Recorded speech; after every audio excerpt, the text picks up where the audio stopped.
nothing teaches long-term optimizations like strength training. In cardio, it's always hard to say. It's like, okay, on this day I ran 5K, but it's also warm and I ate 2 bananas, so maybe I was like 2 kilograms heavier. So my power to weight ratio maybe. And also I did bike the day before. With strength training, there are lifts. The lifts are standardizable. The lifts are somewhat standardized. The gym is more or less always a similar temperature. At least if it is air conditioned all year round, which many gyms are not. But let's just assume it's always in between 20 to 25 to maybe 30 degrees Celsius. Depending on the location, of course, it could also be hotter or colder. And then there are the plates.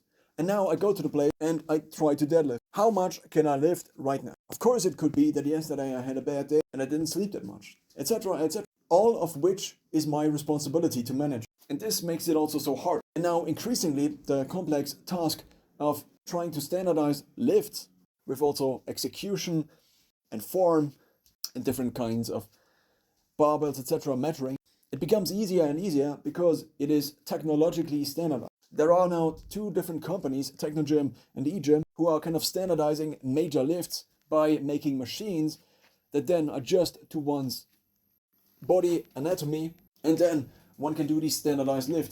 There is also a device which is also used in geriatry, a dynamometer. So in strength training, things are measurable. Now, increasingly in cardio with, let's say, VO2 max estimates, cardio is also measurable. But it's still not as easy, I would say. Because it's like the proof for my cardio, VO2 max cardio is like an activity and it could be manipulated, and a proof of the activity could also be AI generated, etc. And also it would need to be 10 minutes long, etc.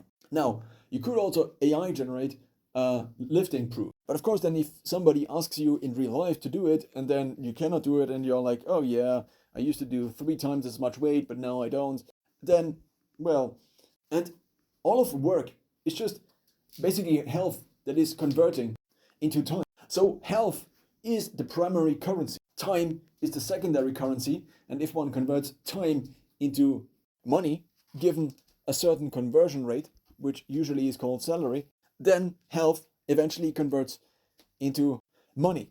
But this is, to a certain extent at least, unidirectional. One cannot buy back one's health. One cannot rejuvenate down to age 21. At least as of now, this is not possible. Of course, this is marginally already coming, Brian Johnson, etc. But this one-way conversion of health into time and of time into money kind of shows that money is only a derivative, and the same with time.